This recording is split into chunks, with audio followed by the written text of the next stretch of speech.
Hi, my name is Violet. A lot of you might know me as Lettie. There are a lot of things people don't see just by looking at me. I like writing, and I have the most wonderful, cute little doggy at home. Her name is Evie, and she's so clever and pretty. And maybe you can tell that I've got my dad's eyes. But my mum says she loves me more than she ever loved him. So she says his eyes look like mine, and I'm quite happy with that. I also have autism, anxiety, depression, chronic fatigue, unstable joints, and a wonky back. My body doesn't like to hold itself up. Sometimes the strain gets too bad, and if I'm in a place that doesn't accommodate disabled people, which is most places, let's be real, I have to sit on the floor, and it's one of the most humiliating things that ever happens in my day-to-day life. See, the thing about invisible disabilities is that they are well and truly invisible. You pass someone in a wheelchair, you give them extra space, and maybe feel a little awkward because your legs let you stand up. Maybe even take the stairs if you're feeling adventurous. Or someone with a crutch or a missing limb. Your brain picks up on it and goes, oh, that person has additional needs, and accepts it.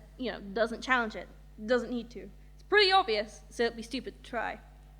But for me, being both high-functioning autistic, so much so that people just, accept that I'm quirky, haha, Lettie's different, and strange, and disabled without having an aid, I've been challenged about using lifts. My mum used to ask me to walk out of the disabled parking space with a bit of a hobble, just so we wouldn't feel embarrassed, feel out of place in the one area that's supposed to accommodate us.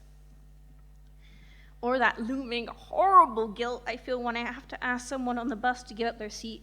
God forbid I don't. I have no stability, no core strength. I get flung from one side of the bus to the other, and no matter how hard I hug the railing, the bus floors aren't exactly the most hygienic or comfortable places to sit. And let's not forget that I am not only physically, but mentally challenged. I've tried autistic spaces. Everyone's on a different wavelength. It's the communication, the language, it's something that I don't speak. I feel as much as an imposter there as I do amongst neurotypicals. So, I'm disabled, but I'm not disabled enough for some people, and I'm autistic, but not autistic enough for people to help me, just enough to be berated for something that I can't help. Primary school was by far the worst.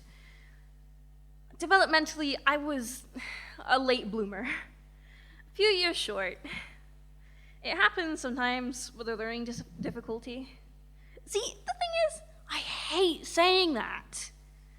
I hate calling it a challenge, a difficulty, not because it's wrong, but because of how everyone reacts. You never really know what stage of knowing someone you're supposed to introduce that fact. Friends ask, why didn't you tell me sooner? I could have helped you. Acquaintances treat me like I'm a completely different person, and some that feel socially aware like to coddle me. It's only endearing for so long, not to mention the people that take advantage of you, trick you into believing something that you want the same thing they want, and then they piggyback off of you the entire way. Abuse towards disabled people is common. Physical, emotional, and often, far, far too often, sexual. Coerced, pushed into it, influenced by media, people like me are very, very vulnerable. I myself have gone through such experiences. The amount of people I know that are like me, that have also been sexually abused, taken advantage of, well, every other autistic girl I know, barring one, and that's only because I haven't asked, has experienced sexual abuse before they've reached the age of 18. It's real, and it's out there, and people don't want to listen to us. They don't want to hear about it. The poster boy for autism is a young white kid, often nonverbal. If you're only shown one kind of case, that's all people will believe it to be. They discredit you. You're blamed for being stupid, or you obviously wanted it anyway, or they were such a nice person, you're better off just not telling anyone.